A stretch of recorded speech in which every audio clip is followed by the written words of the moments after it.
Bom, prezados estudantes, eu sou o professor Roberto Irineu. Dando continuidade a essa questão de como as células obtêm energia através do meio, nós vamos falar sobre metabolismo energético.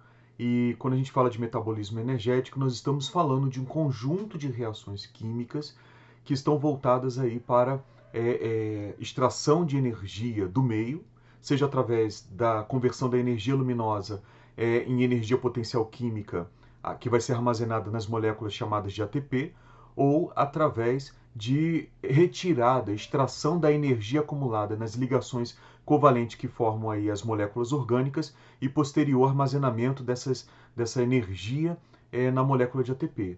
Então nós estamos falando, então quando a gente fala de metabolismo energético, nós estamos falando justamente de como as células obtêm energia, armazenam essa energia temporariamente e utilizam essa energia para a realização de reações que a gente chama de reações endergônicas, reações que envolvem ali gasto energético da célula.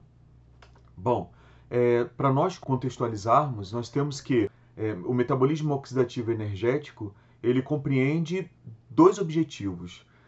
Ou objetivos de biosintetizar ou objetivo de degradar moléculas. No caso, as reações químicas voltadas para a degradação de moléculas, elas são chamadas de catabolismo, e o objetivo da degradação dessas moléculas é justamente recuperar as substâncias que formam unidades precursoras, ou, através da quebra de ligação de uma determinada substância, extrair energia dessa substância para posterior armazenamento em moléculas de ATP. Essas reações de degradação de substância elas são chamadas de catabolismo. Então, o catabolismo, nós vamos verificar, por exemplo, no nosso caso, ele inicia na ingestão dos alimentos. Então, esses alimentos eles possuem nutrientes. Esses nutrientes, na verdade, são agregados de moléculas orgânicas, e à medida que essas moléculas orgânicas vão passando pelo trato intestinal, elas vão sendo quebradas nos seus precursores, nas suas unidades precursoras. Lembrando que esses nutrientes são formados por macromoléculas. Então, nós temos ali as proteínas, nós temos ali o triglicerídeo, e nós temos ali amido.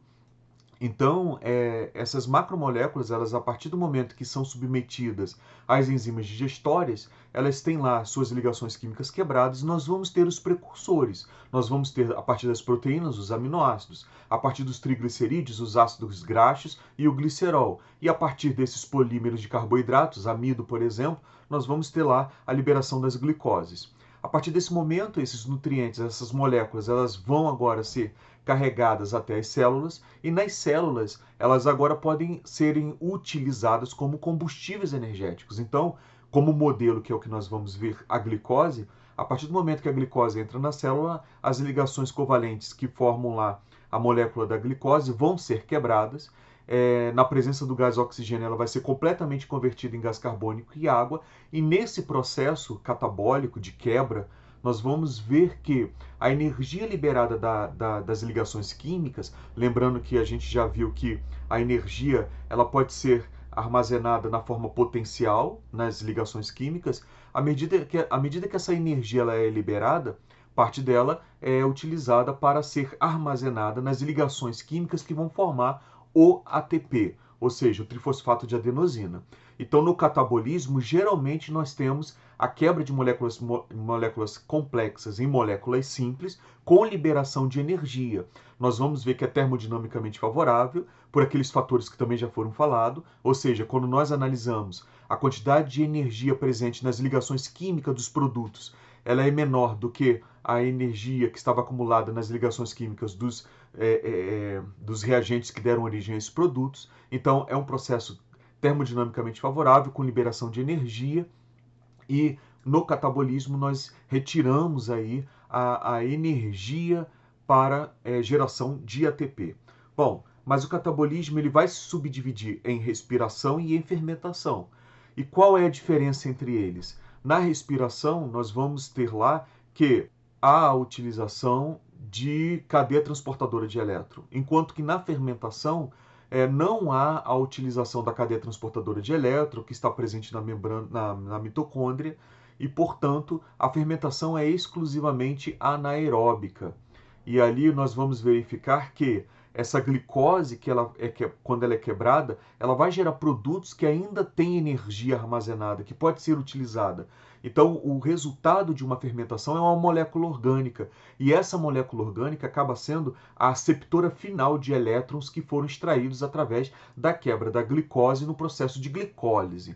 Quando a gente fala de respiração, a respiração vai ter a glicólise como uma primeira etapa do processo oxidativo. Por quê? Imediatamente a glicólise, nós vamos ter a formação do ácido pirúvico ou piruvato. O piruvato vai penetrar na mitocôndria.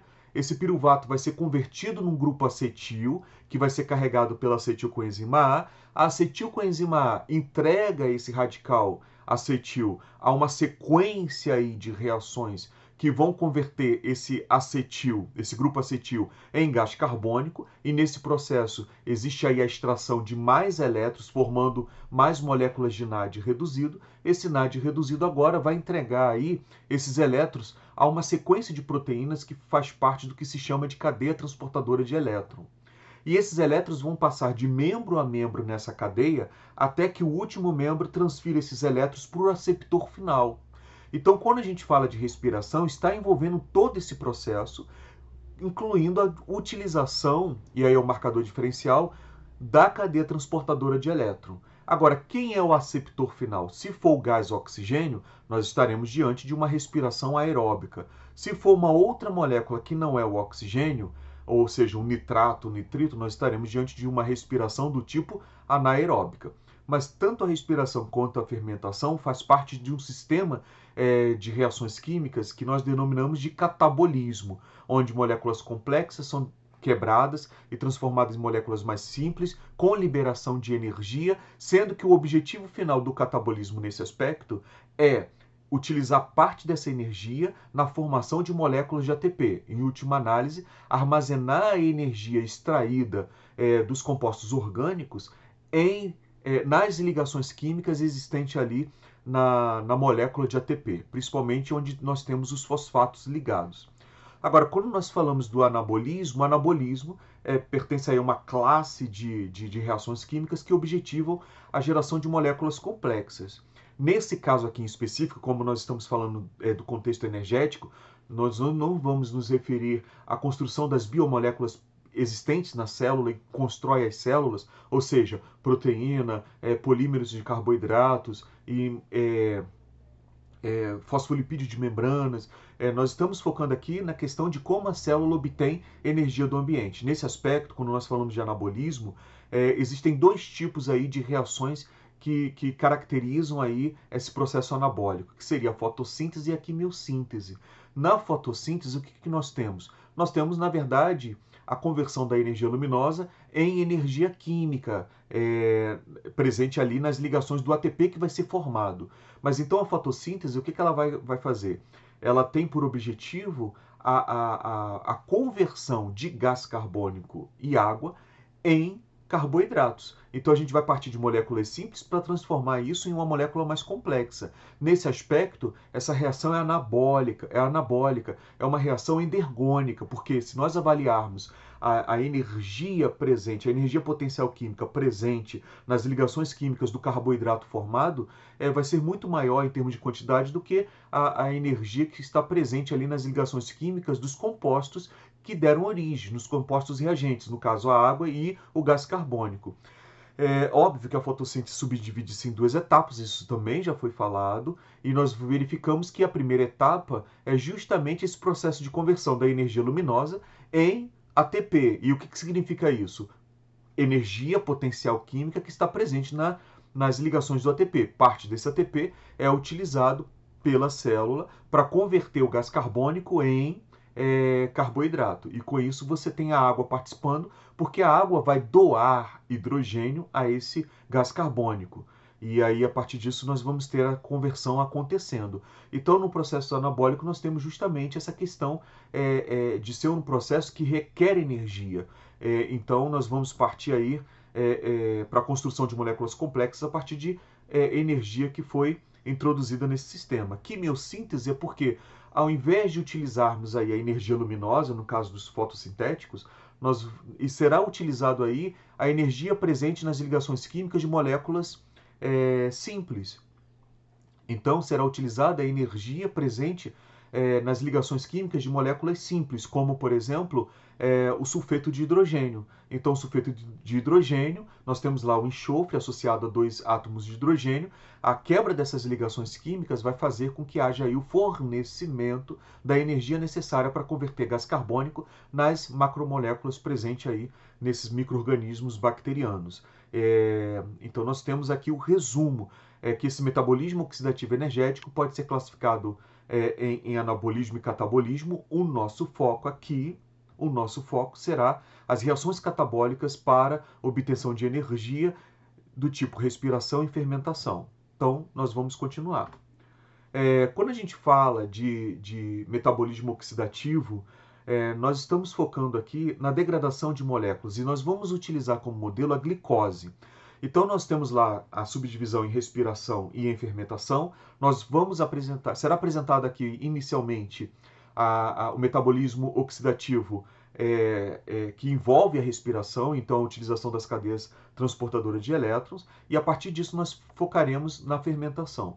Mas percebam o seguinte, quando nós falamos de metabolismo energético aeróbico, nós estamos falando de um metabolismo onde há a degradação dessas moléculas orgânicas, no caso aqui a glicose, e na presença de gás oxigênio.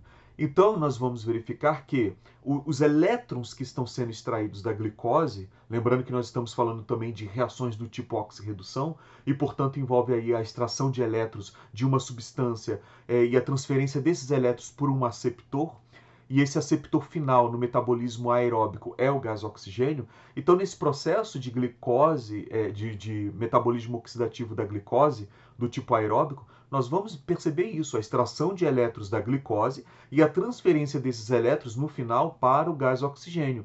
Óbvio que isso não se dá de forma instantânea, mesmo porque a liberação da energia seria tão alta que seria teria ali um rendimento muito ineficiente no processo de captação de parte dessa energia para a produção de ATP, o armazenamento pela célula, em ligações químicas. Então, o que nós percebemos é que o processo catabólico aeróbico, ele envolve diversas etapas. E, no caso, a gente pode identificar 3 etapas principais.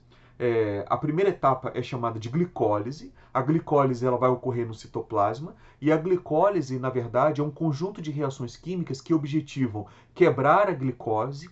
Então, a glicose é um composto de 6 carbonos, vai ser quebrado em 2 compostos de 3 carbonos cada, que são chamados de ácido pirúvico ou piruvato. Então, nós temos aqui na glicólise uma sequência de 10 reações que objetivam a conversão da glicose em ácido pirúvico ou piruvato, e com isso você tem a extração de elétrons que vão ser carregados por moléculas chamadas de NAD, lembrando que o NAD é uma molécula aceptora de elétron, é um aceptor intermediário, na verdade está recuperando esses elétrons para a posterior entrega desses elétrons à cadeia transportadora de elétron.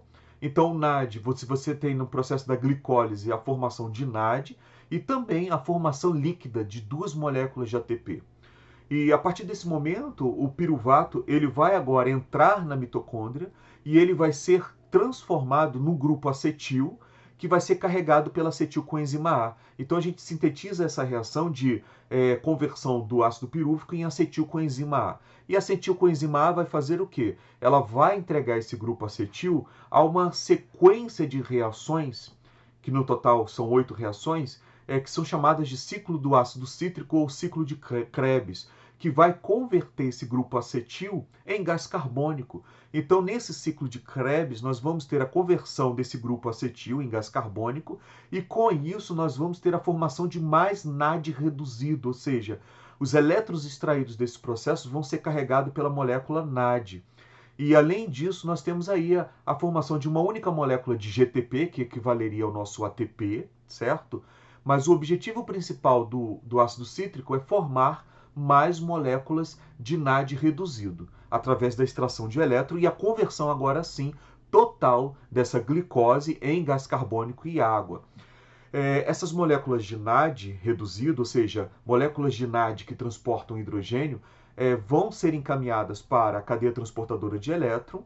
A cadeia transportadora de elétron ela fica situada na membrana mitocondrial interna, E essa cadeia ela vai recepcionar esses elétrons e vai transferir esses elétrons de membro a membro, até que o último membro entrega esse elétron ao gás oxigênio, convertendo esse oxigênio em água. Então, nós temos aqui a redução desse gás oxigênio em água através de uma prévia transferência desses elétrons extraídos do processo de degradação da glicose em gás carbônico na cadeia transportadora de elétrons. E quando isso acontece, a gente verifica o seguinte, que à medida que o elétron é transportado de membro a membro da cadeia transportadora de elétron, nós temos que há ali o bombeamento de prótons de hidrogênios para o espaço intermembrana. E esses prótons de hidrogênio acumulados, eles acabam ali formando um potencial de difusão, ou seja, há ali uma tendência desses prótons de hidrogênio de retornar à matriz mitocondrial, e essa energia potencial acumulada de difusão ela é aproveitada por uma proteína chamada ATP sintase. A ATP sintase também está localizada na membrana mitocondrial interna e é a ATP sintase que vai converter as moléculas de ADP mais fosfato inorgânico em ATP. Ou seja, a ATP sintase ela vai pegar um fosfato inorgânico, associá-lo à molécula de ADP e restaurar assim o ATP. E com isso você tem, na verdade, em síntese, que toda essa energia extraída da degradação da glicose sendo convertida em ATP. Então essas seriam as subdivisões que nós vamos estudar etapa por etapa agora, do metabolismo oxidativo aeróbico. No aeróbico, o aceptor final é o gás oxigênio. E no anaeróbico, que utiliza também a cadeia transportadora de elétron, nós vamos ter como aceptor final de elétron uma molécula que não é o gás oxigênio, podendo, por exemplo, ser nitrito ou nitrato. Quando a gente fala de respiração, nós estamos falando de todo esse processo, independente de quem seja aí o aceptor final de elétron. Agora, quando a gente fala de fermentação, a fermentação exclusivamente utiliza-se apenas da glicólise. Então, nós vamos ter a formação do piruvato, e o piruvato vai ser convertido numa molécula orgânica, ponto. Até o momento é isso que a gente precisa saber. Então, nós vamos começar falando primeiro da caracterização morfológica da mitocôndria. Por quê? Na mitocôndria que ocorrem ali eventos chaves nesse processo de respiração aeróbica, nesse processo de metabolismo oxidativo aeróbico. Então, nós vamos ver que a glicólise ela é realizada no citoplasma, temos a formação do ácido pirúvico. O ácido pirúvico, no caso aí do metabolismo oxidativo aeróbico ou anaeróbico envolvendo a respiração, esse ácido pirúvico ele vai ser agora direcionado para o interior da mitocôndria. Então, nós temos que entender quais são as estruturas que compõem a mitocôndria para nós identificarmos a localização de determinadas reações químicas. Por exemplo, a conversão do ácido pirúvico em grupo acetil ou acetil coenzima A posterior utilização desse grupo acetil no ciclo do ácido cítrico e, finalmente, onde ocorre aí a formação do ATP utilizando a cadeia transportadora de elétron. Então, a mitocôndria ela é uma organela presente nos citoplasmas, né, das células eucarióticas. Ela compõe-se de duas membranas. Então, nós temos a membrana mitocondrial externa e a membrana mitocondrial interna. Entre essas membranas, nós temos um espaço intermembranal.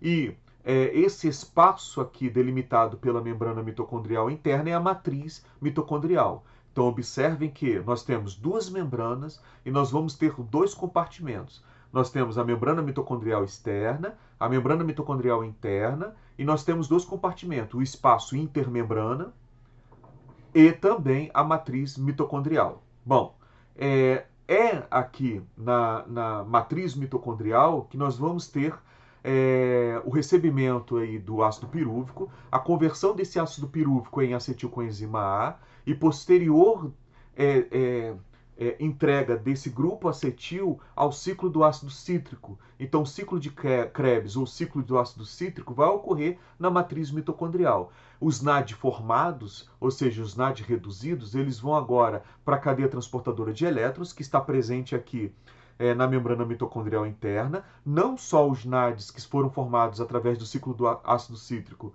mas também os NADs que vieram lá do processo de quebra da glicose na glicólise. Então eles vão ser entregados aqui à cadeia respiratória, esses elétrons vão passar e ali você vai ter o oxigênio, o gás oxigênio recebendo esses elétrons. E nesse processo de transferência de elétron membro a membro da cadeia transportadora, nós vamos ter ali o acúmulo de prótons de hidrogênio no espaço intermembrana. Isso forma aí um potencial de difusão e essa energia é aproveitada aí pela ATP sintase, ou seja, a ATP sintase é a única proteína que permite a volta, o retorno desses prótons de hidrogênio para a matriz mitocondrial. Então ela aproveita essa energia para sintetizar ATP a partir de ADP e fosfato inorgânico, certo? Bom, então a primeira etapa aí de oxidação das moléculas orgânicas, no contexto do metabolismo oxidativo aeróbico, é a glicólise.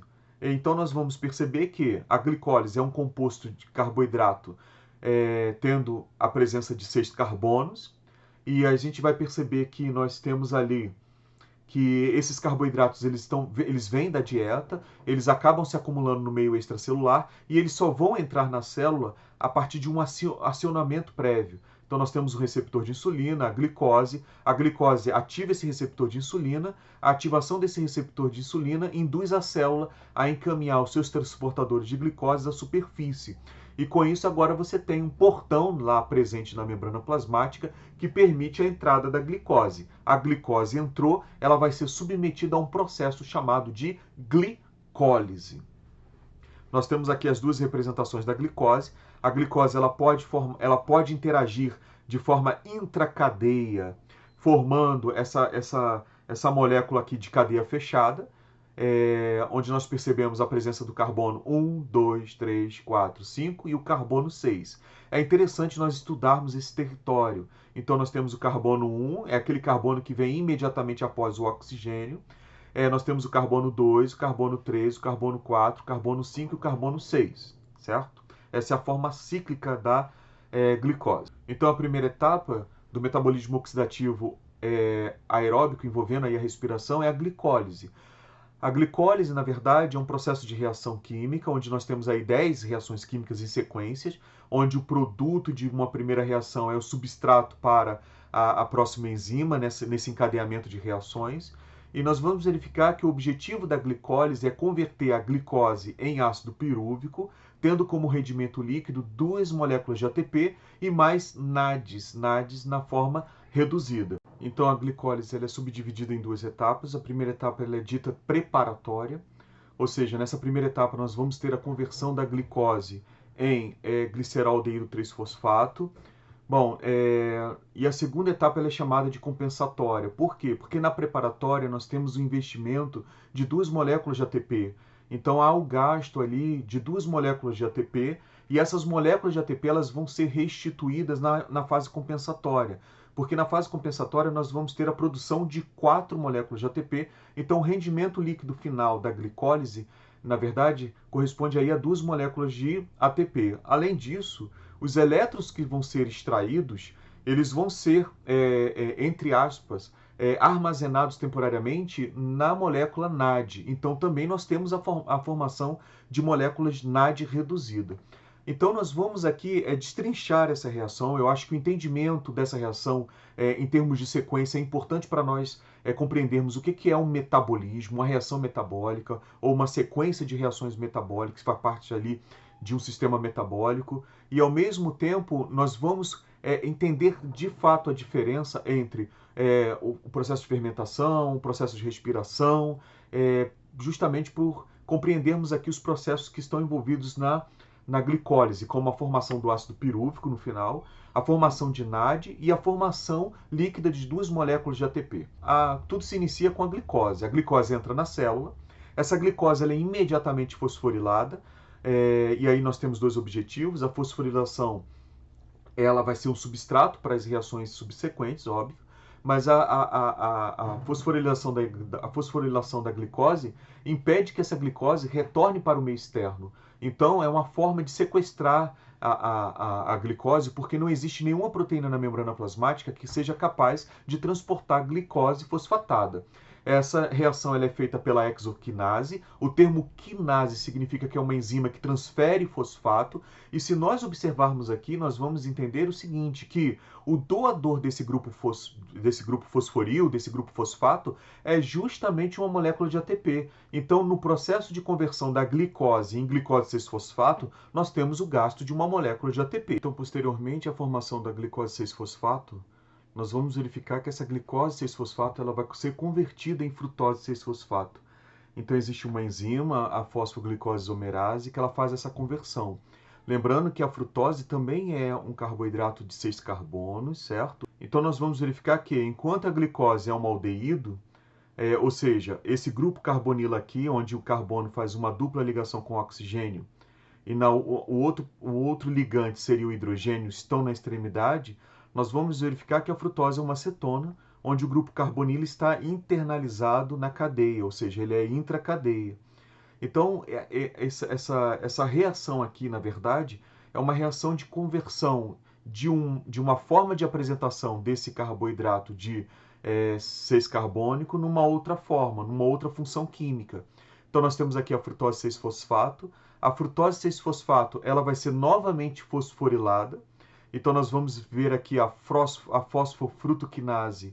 A fosfofrutoquinase ela vai extrair aí, vai transferir um fosfato, um grupo fosforil do ATP para a frutose 6-fosfato, formando agora a frutose 1,6-bifosfato. Então, a frutose 1,6-bifosfato ela vai ter a presença de um fosfato tanto no primeiro carbono quanto no carbono 6. Então, agora nós temos aqui uma molécula, a produção de um intermediário nesse processo de glicólise, que apresenta 2-fosfato. E é esse intermediário que vai ser clivado.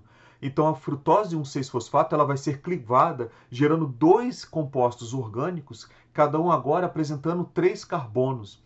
Então, essa é a etapa de clivagem da glicose que vai dar origem ao nome glicólise. Então, nós temos a formação aqui do glicerol-aldeído 3-fosfato e da dihidroxacetona fosfato.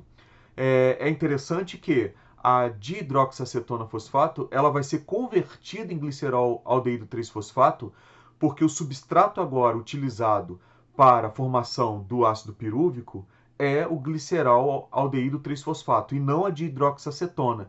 Então, nós temos aqui uma enzima chamada triose-fosfato isomerase.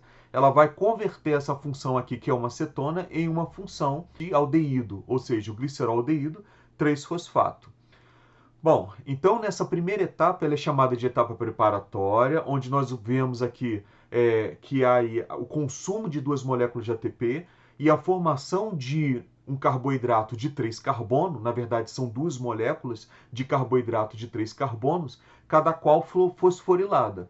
E é essa molécula aqui, correspondendo ao glicerol-aldeído 3-fosfato, que vai ser utilizada nos processos subsequentes, que vai ter o objetivo de converter esse glicerol-aldeído em uma molécula de ácido pirúvico ou piruvato.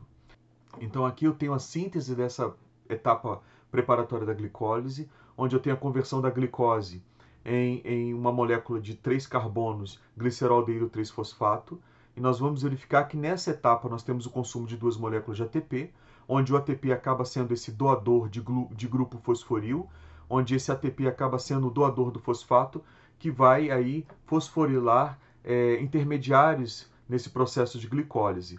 E quando nós temos a formação da frutose 1,6-bifosfato, nós temos aqui a etapa da clivagem, uma enzima chamada aldalose, é a enzima responsável por converter esse composto intermediário de 6 carbonos em 2 moléculas de 3 carbonos, ou seja, em 2 moléculas que são carboidratos de 3 carbonos, cada molécula aí fosforilada.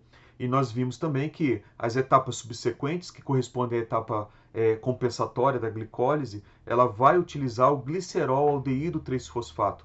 Então, nós vamos ter a conversão da dihidroxiacetona fosfato em glicerol-aldeído 3-fosfato para reações posteriores. Bom, essa segunda etapa ela é caracterizada, então, pela conversão do glicerol-aldeído 3-fosfato em piruvato, em ácido pirúvico.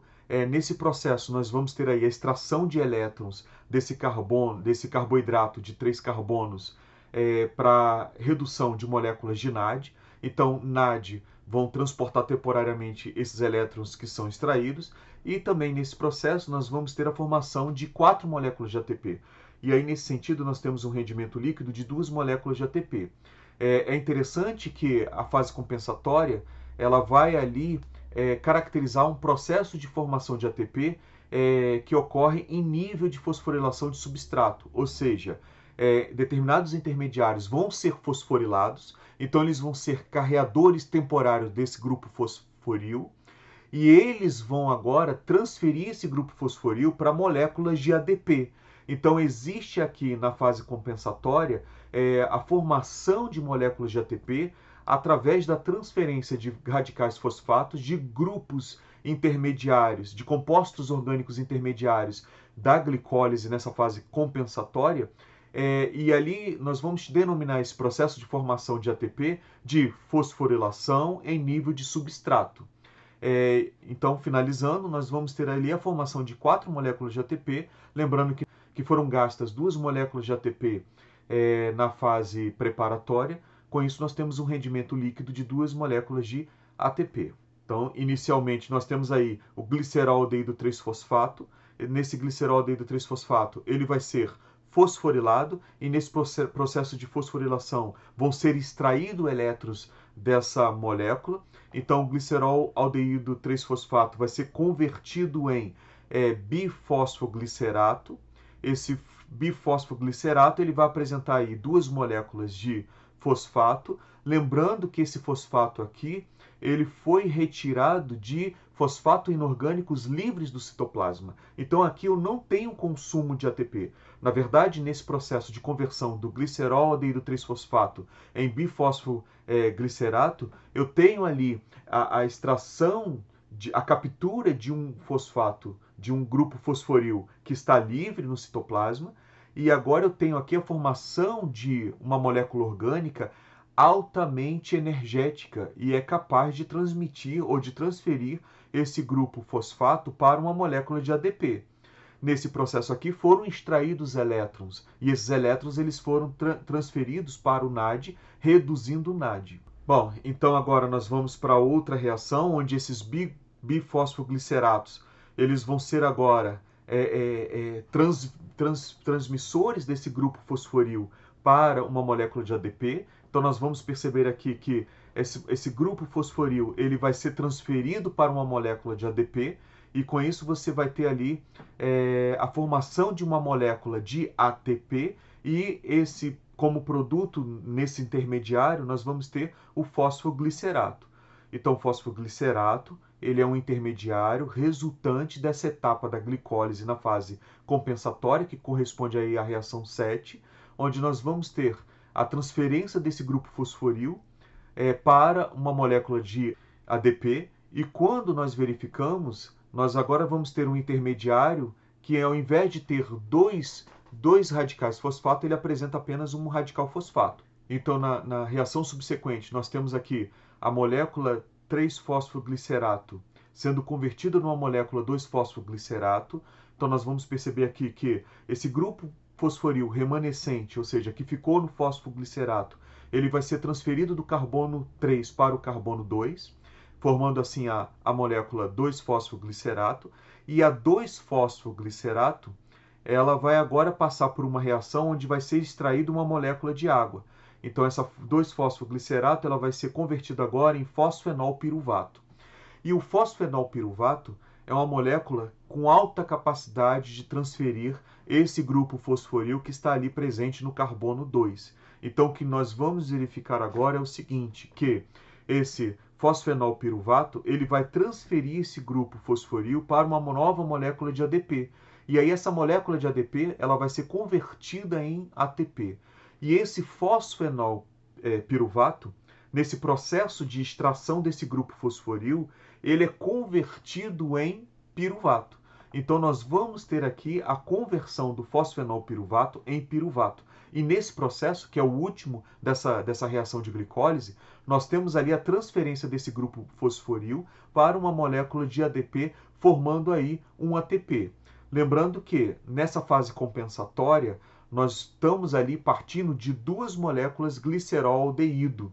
Então essas moléculas glicerol-aldeído 3-fosfato, elas vão agora ser convertidas em piruvato, e nesse processo nós vimos que existe aí a formação de intermediários metabólicos ou de compostos orgânicos fosforilados com alta capacidade de transferir esses grupos fosforilos para uma molécula de ADP.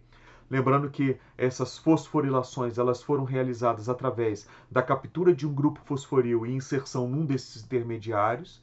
E com isso nós vamos ter ali, aqui nessa fase compensatória, a formação na verdade, de 4 moléculas de ATP no final das contas, partindo aí dessas duas moléculas glicerol-aldeído 3-fosfatos iniciais. Então, no término da glicólise, o que nós temos? Nós temos a formação de duas moléculas NAD reduzido, duas moléculas de piruvato, duas moléculas de ATP e duas moléculas de água. A glicólise ela vai se constituir na única etapa de formação de ATP nos processos de fermentação, porque ali não tem a questão ali da utilização da cadeia transportadora de elétrons. Nós vamos verificar que essas duas moléculas de piruvato, agora no metabolismo oxidativo aeróbico ou anaeróbico, envolvendo a respiração, elas vão para a matriz mitocondrial e vão ser convertidas em acetilcoenzima A. E esses NAD formados, eles vão para a mitocôndria e vão fornecer esses elétrons à cadeia transportadora de elétrons.